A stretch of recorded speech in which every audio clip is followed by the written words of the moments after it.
La vie de prière. La vie de prière, la vie avec Dieu, c'est un processus. Ça ne sert à rien de courir pour vouloir avoir le niveau que l'autre a. La Bible que tu lis, que tu médites, le Dieu que tu pries dans ta chambre, c'est exactement le même Dieu que tous les hommes de Dieu dont on entend parler dans l'histoire de l'Église ont prié.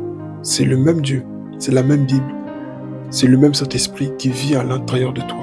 Ce Saint-Esprit qui a loin Catherine Kuhlman. Bon, je voulais dire des noms dans le désordre. Catherine Kuhlman, Moïse, Esther, David, Samson, Lester Samuel, Oral Roberts, David Paul Yonguicho et bien d'autres hommes et femmes de Dieu encore, comme Rebecca Brown, pour ceux qui la connaissent.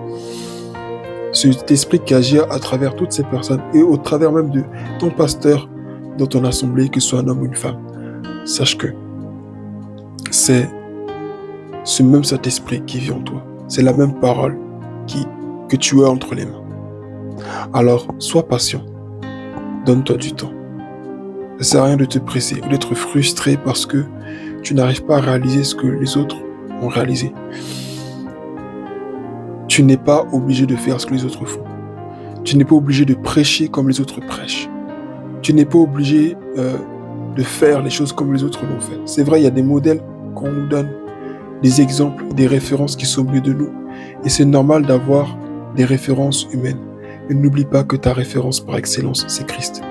Christ aurait pu se baptiser lui-même, mais il a choisi que Jean le Baptiste. Celui qui a dit, il faut qu'il croisse et que je diminue. Il a voulu que Jean-Baptiste le baptise.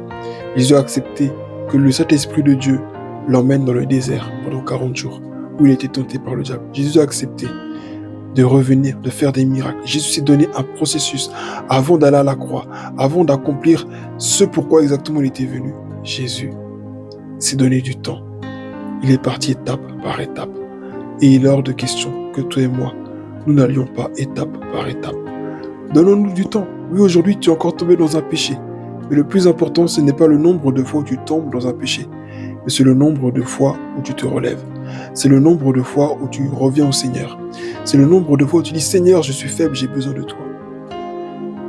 Donne-toi du temps. La vie de prière, la vie de consécration, la vie de chrétienne est un processus. Donne-toi du temps. Quand Jésus parle de la prière dans le livre de Matthieu chapitre 6, il donne différentes étapes de la prière. Notre Père qui est aux cieux, que votre nom soit sanctifié. Donne-toi du temps.